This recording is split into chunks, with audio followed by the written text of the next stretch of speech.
I'm Isabella Steger, and this is Asia Today. U.S. President Barack Obama says he will be sending Hillary Clinton to Myanmar on a visit next month.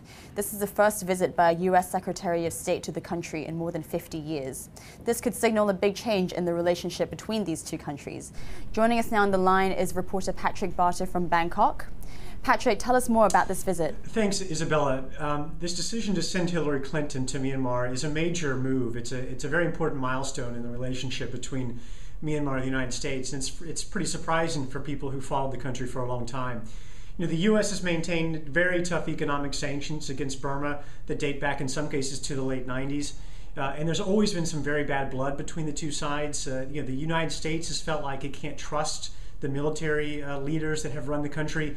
On the Myanmar side, the government has felt like the U.S. has always been cutting them down and disrespecting them. I mean, there's small things like the fact that the United States chooses to call the country Burma rather than Myanmar, which is the preferred name of the military there.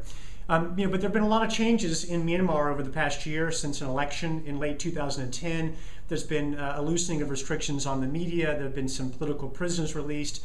And there's been a sense that things are moving forward. And so I think there's a sense from the United States side that now is the time to get back into Burma and try to make some headway and possibly even make an ally in a region that is dominated in many ways by China.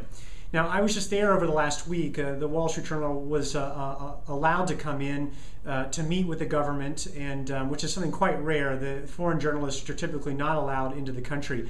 And it was an absolutely extraordinary experience. We were flown into the city of Naypyidaw, which is the country's new capital. That city was largely off limits to Westerners in recent years.